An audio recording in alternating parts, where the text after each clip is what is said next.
Good afternoon and thanks for having us in. A Rapid City man faces federal charges for a deadly beating at Wounded Knee. 28-year-old Eugene Huntshorst III is accused of second-degree murder.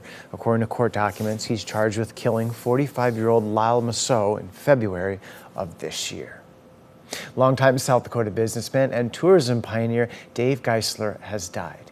He owned the Pioneer Auto Museum in Murdo and appeared on the show American Pickers. He was inducted into the South Dakota Hall of Fame back in 2004. He was known for his friendly nature and quaint sayings such as, "The road to a friend's house is never long." He was 86. Visitation will be held from 5 to 7 tonight with funeral services at 1 p.m. tomorrow at the Harold Thune Auditorium in Murdo. We had some heavier stuff last night. It's not as picturesque or sunny right now, Megan, and we're also dealing with some wind.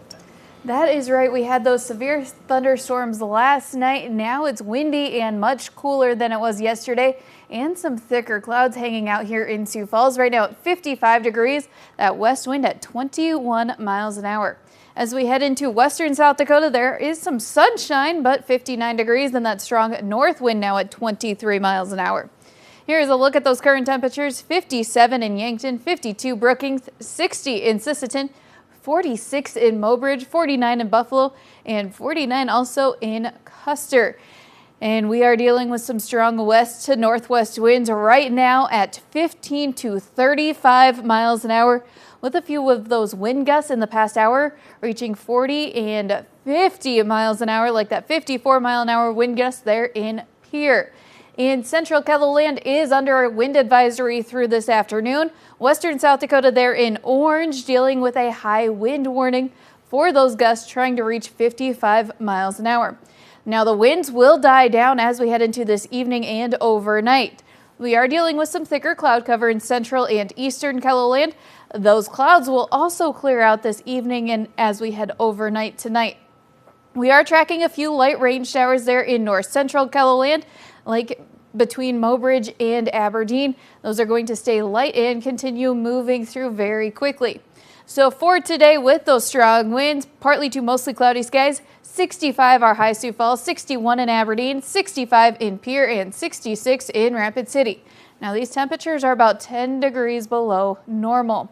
Then for tonight, the winds die down, the clouds clear out. 46 our low Sioux Falls, 39 in Aberdeen, 45 in Pierre, and 43 in Rapid City. We'll keep our winds mostly light for the day tomorrow, and our temperatures returning to near normal in the low 70s. We do have a couple chances for light rain showers, though, as we head into your holiday weekend. We'll take a closer look at what to expect in just a little bit. Thank you, Megan. Sticking with the weather theme, wild weather is causing complications with millions of us on the move this Memorial Day weekend. Experts say driving this weekend could take up to 90% longer than normal. Chris Van Cleve shows us now how keeping traffic flowing in the skies is a main focus for the FAA. Let's make sure our staffing is up to par, calling everybody we need. Inside the FAA's command center outside Washington, D.C., it's all hands on deck at the start of the busy summer travel season. With more than 50,000 flights and pushing 3 million passengers expected today alone, they are closely monitoring how the air traffic is flowing and the threats of severe weather that could cause disruptions. What keeps you up at night? The weather. If the weather's good, I'm happy. Managing volume is easy. Managing the weather is not so easy. The FAA is about 3,000 air traffic controllers short. The agency hired 1,500 last year with the goal of another 1,800 this year. We do have alternate strategies in the event that they do have a day or two where they don't have proper staffing, that we can mitigate that impact. The nation's airlines expect to fly 271 million passengers this summer, up more than 6% from last year's record pace. The vast majority, an estimated 38.4 million, will drive to their holiday getaway. We are anticipating crazy traffic, so we are going to leave earlier than we normally would, just to account for that. Tina Hemmerlawn is taking an annual 6-hour road trip from Atlanta to Tybee Island, Georgia. While gas prices are just a few cents higher than last year, they're still top of mind. So if we spend $50 on gas, then we won't spend quite as much doing something else. Looking towards your drive home, AAA expects Sunday and Monday between 3 and 7 p.m. to be the worst times to drive.